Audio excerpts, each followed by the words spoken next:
İHO Ebrar Derneği olarak şu an bütün deprem bölgelerinde olduğu gibi Adıyaman'da da çalışmalarımız devam ediyor. Bugün depremin 15. günü ve Umut Kervanı'nın deprem bölgesinde yaptığı koordinasyonla Yetimler Vakfı İHO Ebrar, Avrupa Yetimeli ve Yetimler Vakfı olarak şu an için 15. günde toplam günlük 70.000 kişilik sıcak aş ve yemek ikramında bulunuyoruz.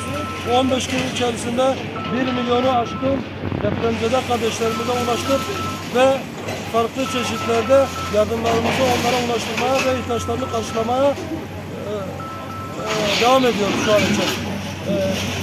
Yardımlarımız gıda, giyim, soba, yakacak ve benzeri yardımları hayırseverlerin yaptığı bu yardımları mağdur kardeşlerimize elimizden geldiği kadar ulaştırmaya devam ediyoruz. Buradan da yardım yapan bütün hayırseverlerimize çağrımız şudur ki Allah rızası için yardım ve bağışlarınıza devam edin.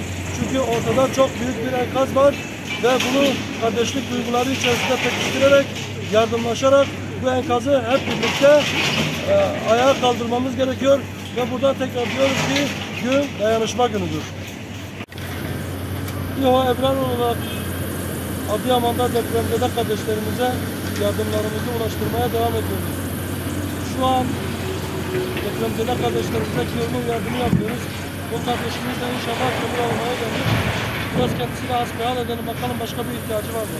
Allah hepinizden razı olsun. Birçok faaliyete, her şeyde bize yardımcı oldunuz. Allah hepinizden devletimize zarar vermesin. Çok şükür varsınız. Kardeşim başka bir ihtiyacınız var mı? Soba, erzak, battaniye falan onları aldınız mı? Onları aldık abi. Teşekkür ederim. Bizden başka bir isteğiniz, başka bir ihtiyacınız var mı? Kaç ailesiniz? Abi toplam 5-6 aile var. Sayı olarak kaç kişisiniz? Abi 35 kişi var. Tamam, biz burada çoğu sıcak aş dağıtımı yapıyoruz. Buradan kendi ihtiyaçlarınızı karşılayabilirsiniz. 24 saat çay çorba ikramı yapıyoruz. Diğer ihtiyaçlarınızı buradan karşılayabilirsiniz.